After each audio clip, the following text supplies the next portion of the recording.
Atas petunjuk penyelamat kita dan menurut ajaran ilahi,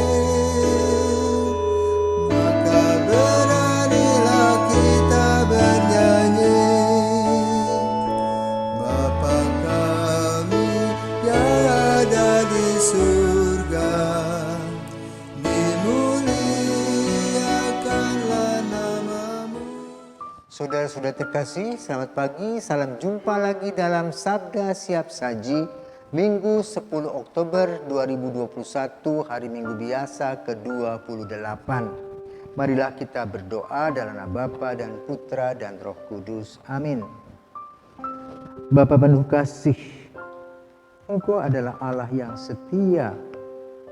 Kami mohon rahmat-Mu agar kami pun setia dan melaksanakan cinta kasih dalam hidup kami sehari-hari sesuai dengan kehendak Putra-Mu Yesus Kristus yang memberikan kepada kami hidup dalam kasih dan kesetiaan. Demi Kristus Putra-Mu dan pengantara kami kini dan sepanjang masa. Amin. Tuhan bersamamu dan bersama rohmu. Inilah Injil Yesus Kristus menurut Markus. Dimuliakanlah Tuhan. Pada suatu hari Yesus berangkat meneruskan perjalanannya.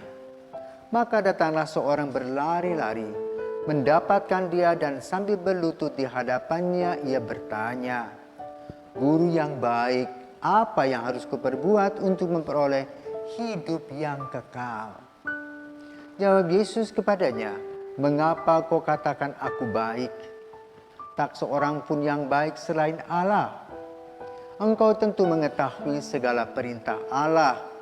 Jangan membunuh, jangan berzina, jangan mencuri, jangan mengucapkan saksi dusta, dan jangan mengurangi hak orang. Hormatilah ayah ibumu." Kata orang itu kepada Yesus, "Guru, semuanya itu telah kuturuti sejak masa mudaku." Tetapi Yesus memandang dia dan menaruh kasih kepadanya, lalu berkata kepadanya, "Hanya satu lagi kekuranganmu. Pergilah, jualah apa yang kau miliki dan berikanlah itu kepada orang-orang miskin. Maka engkau akan beroleh harta di surga. Kemudian datanglah kemari dan ikutlah aku." Mendengar perkataan Yesus, orang itu menjadi kecewa, lalu pergi dengan sedih sebab banyak hartanya. Lalu Yesus memandang murid-muridnya di sekelilingnya dan berkata kepada mereka, "Alangkah sukarnya orang yang beruang masuk ke dalam kerajaan Allah." Murid-murid tercengang mendengar perkataannya itu. Tetapi Yesus menyambung lagi, "Anak-anakku, alangkah sukarnya masuk ke dalam kerajaan Allah. Lebih mudah seekor unta melewati lubang jarum daripada seorang kaya masuk ke dalam kerajaan Allah." Para murid semakin gempar dan berkata seorang kepada yang lain, "Jika demikian, siapakah yang dapat diselamatkan?" Yesus memandang mereka dan berkata, "Bagi manusia hal itu tidak mungkin, tetapi bagi Allah segala sesuatu adalah mungkin." Lalu berkatalah Petrus kepada Yesus, "Kami telah meninggalkan segala sesuatu dan mengikuti Engkau." Maka Yesus menjawab, "Sungguh aku berkata kepadamu, barang siapa karena aku dan karena Injil meninggalkan rumah, saudara-saudari, ibu atau bapa, anak-anak atau ladangnya pada masa ini juga, ia akan menerima kembali 100 kali lipat. Rumah, saudara laki-laki, saudara perempuan, ibu, anak-anak dan ladang, sekalipun disertai berbagai penganiayaan. Dan di masa datang ia akan menerima hidup yang kekal." Demikianlah sabda Tuhan, terpujilah Kristus. Nah, saudara-saudaraku terkasih, pertama Yesus mengajar kita. Dan ajarannya itu adalah ajaran cinta kasih yang berbentuk salib.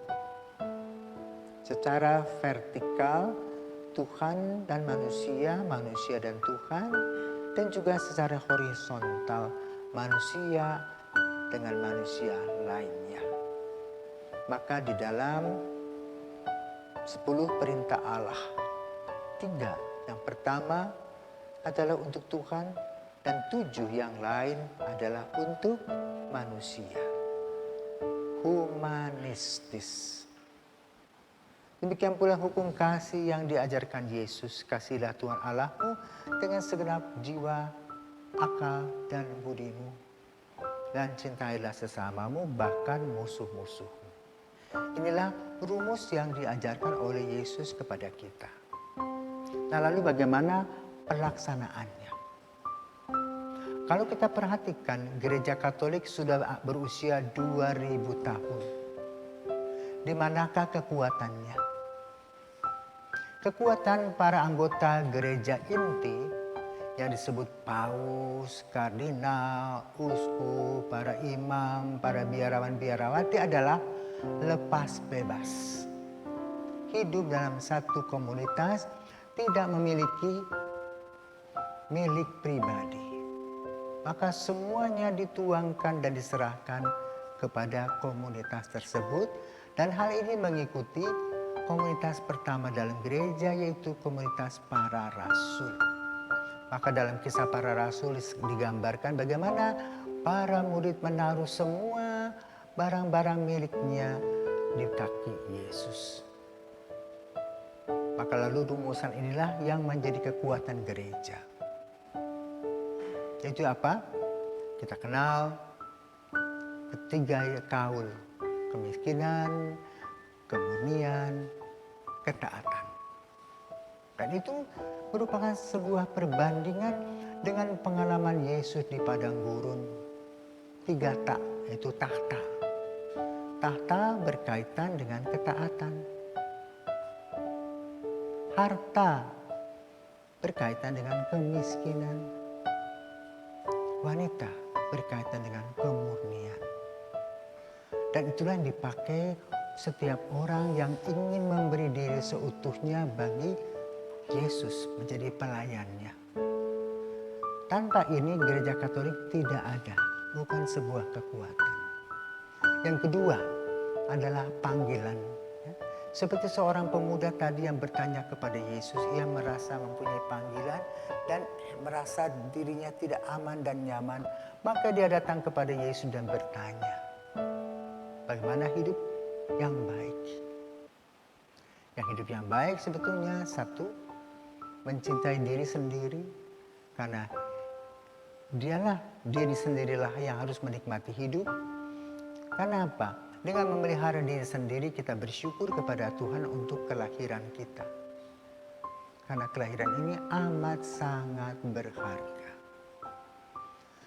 Kelahiran menggambarkan juga pengorbanan ayah ibu, terutama sang ibu. Banyak ibu-ibu yang tidak selamat ketika melahirkan.